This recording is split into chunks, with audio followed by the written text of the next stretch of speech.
So one day after a nice read of philosophy, I decided to have a nice kip.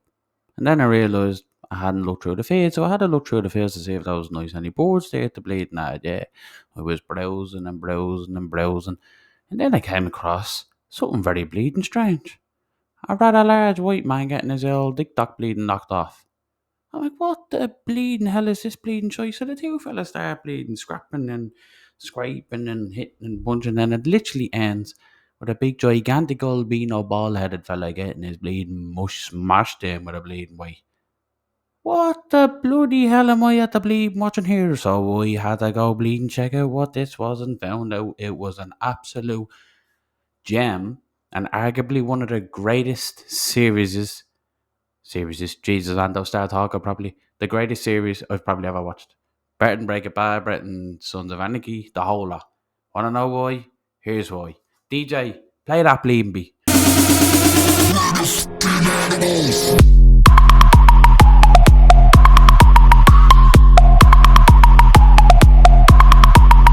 banshee was developed alongside Cinemax's plans to develop original content for the station. Now, the station is only origins in America, as far as I'm aware. We don't get that over here in Europe. So we had to find other means to watch it. I cannot believe this series was made 10 years ago. 10 years ago. And I literally only found out by swiping through and seeing a couple of clips on Bleeding Facebook. Holy Jesus Christ. It spans 4 seasons with 38 episodes across. And my God, is it absolutely bleeding fantastic and has absolutely everything you could want in a show like this and more. Not only does it serve people that enjoy shows like this, like Sons of Anarchy or Breaking Bad, but the show also has everything that the modern Hollywood wants today, ticking every single diverse box. It has diverse characters, different sets of indigenous, like Indians and Amish communities. It has Nazis, and it has basically racism. But it tackles each individual thing evenly. It shows the pros and the cons of both sides of the coin, basically. It's not like, everything is all like, oh, it's bad, white man bad, and, let's feel sorry for all the Amish community and Indian community and all that. Don't work like that. It shows the good sides and the bad sides, which absolutely do exist in all communities and walkways. Like, how to deal with this? Well, this is how they do it. From the Amish side of things, there's, for starters, the fact that one of the daughters literally just got cast out. The mother stands there crying while the daddy was like, here, bitch, you're fucking out of here. Get fucked now. And why? Why did they completely disown the daughter that they raised?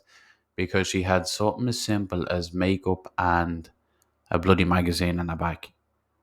I mean, come on, like drugs I get, or committing murders or whatever. But because a young lady is experiencing things that happen outside the community, like as simple as makeup and all of a sudden you're disowned from your family that you've known for your entire life. I mean, I don't care what people's way of life and all that is. If you're willing to disown your blood that you have raised for over 20 years over something as simple as makeup and magazines, maybe you're the bleeding problem, pal. Fucking arseholes.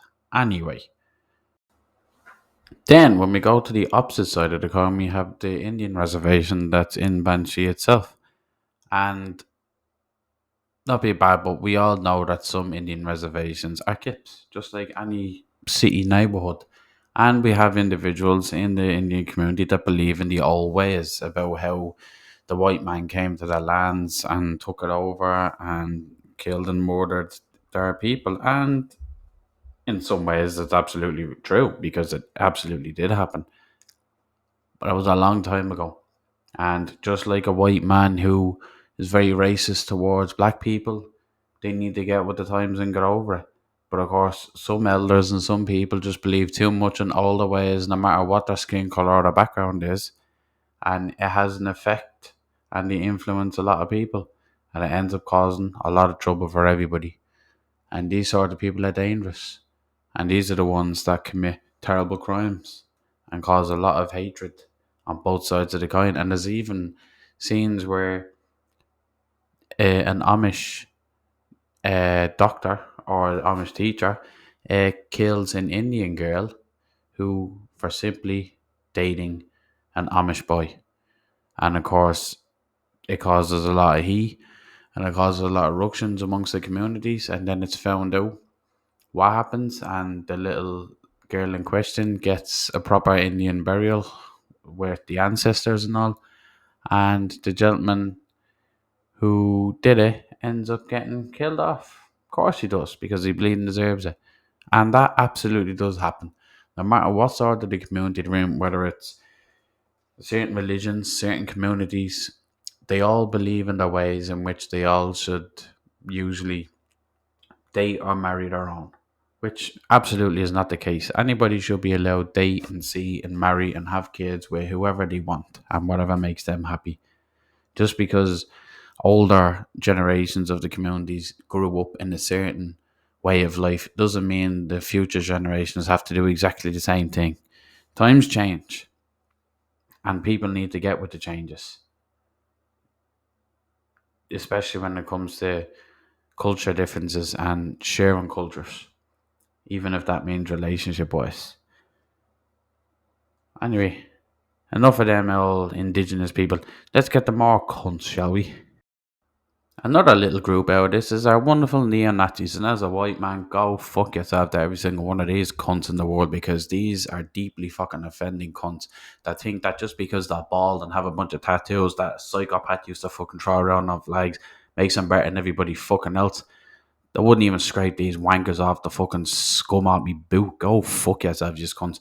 Anyway, these plays large parts and small parts in the program. One of the main pivotal points they play is the fact that they corner an African American police officer's wife, who happens to be a white lady, start harassing her, knock her to the ground, and then kick her stomach while she's heavily pregnant. And unfortunately, that lady loses the baby.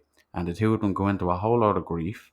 And of course, they all get revenge on these little scruffs, which is well deserved. But unfortunately, later on in the show, spoiler alert, bad things happen as well. But I won't give out too many bleeding details. But one thing, as a white man, God, I really hate these absolute little scruffs. I'll never understand why these people exist. But again, much like the Indians and much like the Amish people, there are just people that are so easily led and so easily influenced by these psychopaths that are charismatic in their own way, where they can just blindly make people believe that every word they say is true. And that's how they get all of these poor individuals. And that's why we end up getting cons like this. Anyway, let's get to the actual story of this program, since I haven't gotten that part yet. So the basic premise of this story is that Anthony Starr's character is released after serving 15 years in prison for a diamond heist gone wrong, in which it actually didn't go wrong, because him and his lover, who happens to be his employer's daughter, who didn't know that the two of them were only lashing each other over, happened to get away with the diamonds. But as they were being caught, Anthony Starr took the fall for it and allowed Anastasia to get away scot-free. But little did he know that Anastasia's dad, a Ukrainian mob boss called Rabbi, I said that right, Rabbi, actually purposely rang the cops and sold them all out. Anyway, so he gets released from prison and immediately goes down to his mate. A fantastic and wonderful character that we will get into shortly. But he's an experienced hacker, and he's able to track down Anastasia after 15 years, who has changed her name, her identity, and the whole lot. And it turns out that she's at the legging it off to Pennsylvania. And what's in Pennsylvania? A small, tiny little Amish community, along with a Indian reservation, neo Nazis. Yeah, this all happens in a little bleeding town called Banshee, y'all. So he heads straight down to Banshee and ends up relocating his former lover. And then she realizes who he is. She hasn't seen him in 15 years. Somehow, this man has not aged a bleeding day. But she, of course, says that you can't be here. I had to do a new life myself, and so on. She has a family, yada yada yada. And he has a little bit sad face and walks off and goes to a bar, like every other bleeding person would, after realizing that he's had been dumped. Anyway, he has a few whiskeys with this nice old bartender, and the new local sheriff walks in. He's about to take over the whole town, try to clean it all up from all these Indian reservations and Amish community gangsters and neo Nazis and everything else in between. Anyway, two robbers decide to come in and try to hold the place up. The sheriff tries to be a hero and ends up getting killed. And then Anthony Starr's character realizes, right, this is my opportunity. Considering that this man has never actually met anybody in the town, has never actually sent a photo ID to anybody in this town, how that bleeding works, I've no idea. But he just takes up the identity of Sheriff Lucas Hood and assumes the role as Sheriff of Banshee. You bleeding legend, pal. Anyway, without going through what the story is and giving away spoilers, he basically assumes the role as sheriff. Of course, he has no bloody idea what he's doing, how the paperwork things work, how the police officer's supposed to deserve rights, and so on and so forth. So he just does it his way. And of course, it goes down one way with other officers and down with the other way with the other officers. And it just basically accumulates with small stories leading into big stories. We have the Amish community, we have the Indian Reserve community, we have the neo Nazis playing a part, and of course, we have the main role of Sheriff Lucas Hood trying to get his new former lover to come back with him, but not realizing that their Ukrainian mob boss father has found them and is now on his way to track them down. What an absolute great series this is. And I'm not going to give too much away because if I give too much away, I'll only ruin it. I absolutely recommend you go watch this. It's only 4 seasons, doesn't overstand its welcome, and it only has a little under 40 episodes. It has small little integrant storylines along with big large storylines that all kind of intertwine with each other. And it tackles many, many fields. Tackles racism, community, the pros and cons of certain communities, like in the Amish and the Indian reserves and the neo Nazis. And of course, amongst local people as well, and what the effect has on all these communities being in such one big spot. But the acting and the screenwriting and the cinematography throughout the whole series, season 1 to 4, is phenomenal. The acting is absolutely perfect.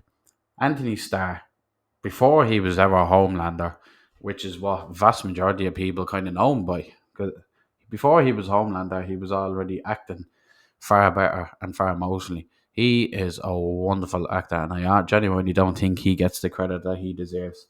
He has these sort of facial features where, especially those big bugged eyes that he has, and that when he wants to show real emotion, like heartbreak or sadness. He has that face where it can just pour out of him.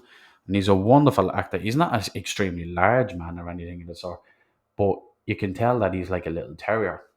Now he won't go down without fighting. And his character, nobody really knows what his real character is. I mean, you don't get too much away. All you know is that he's an expert infiltrator and bank robber, diamond heister, and infiltrating bases and banks and corporate buildings, but you never actually know what he really was in the past, whether he's former military or not. But he's not the only one that's absolutely fantastic. Let's get into the others as well. Anyway, Anthony Starr's love interest is played by Ivana Milicevic. I hope I get that right. I apologize to all my Eastern European friends. But she used to do modeling in real life and she is rather tall.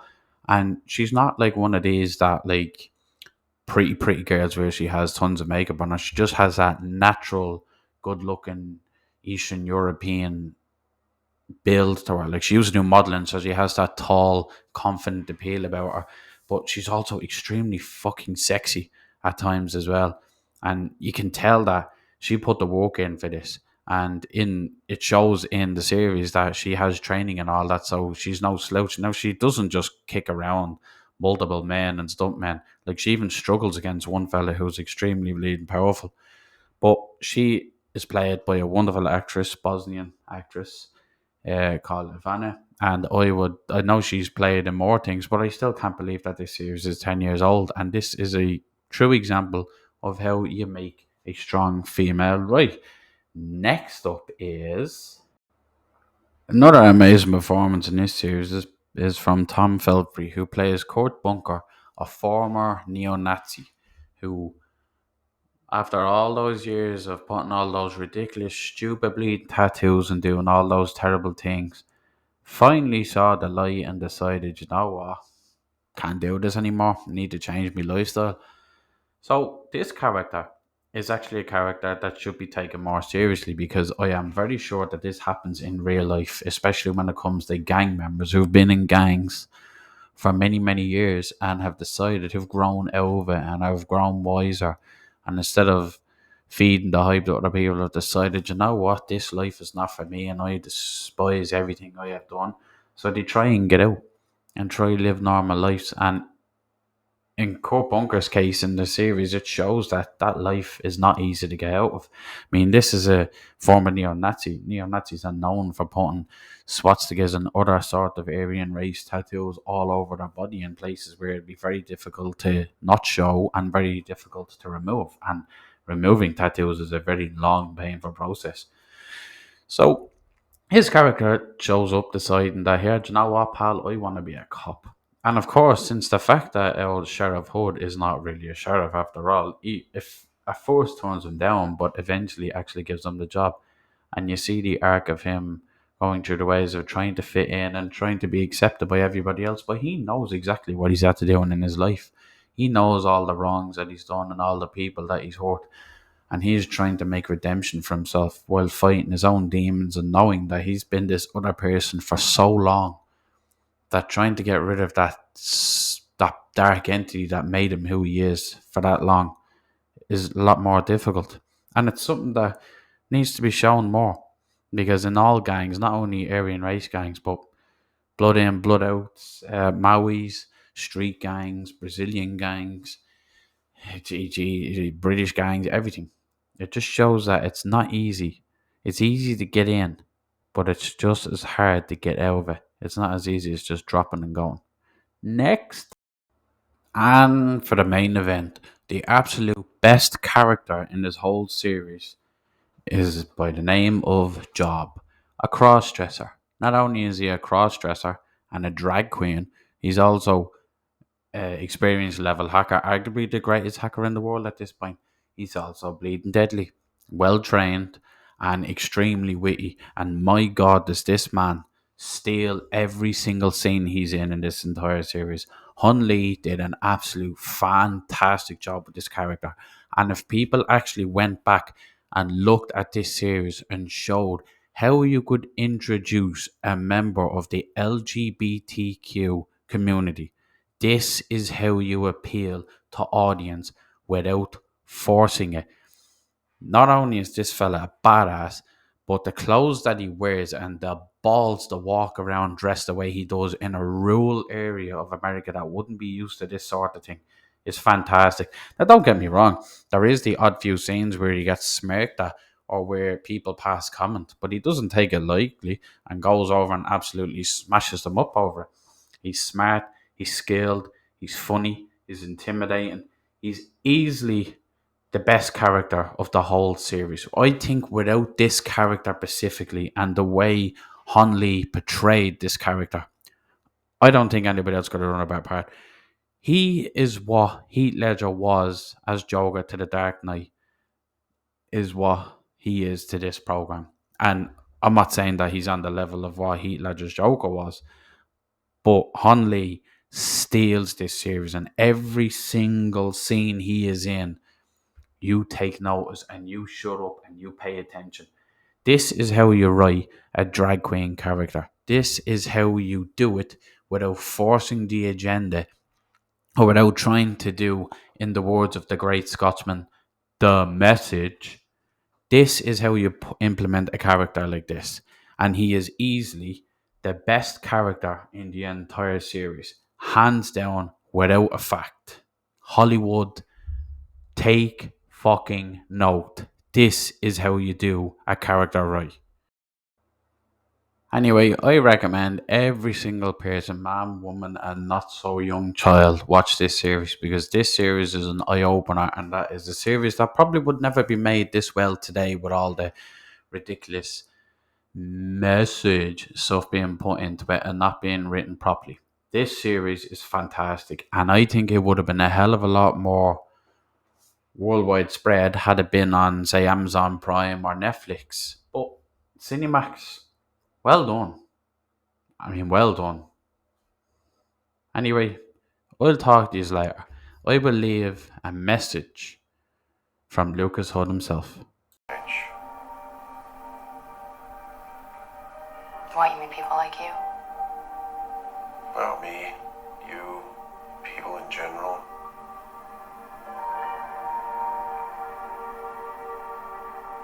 I don't know if anyone ever changes, really. But we can evolve, right?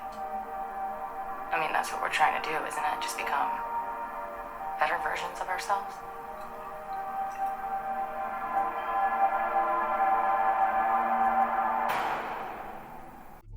Old zone, fuck with them. Old zone, fuck with them. Old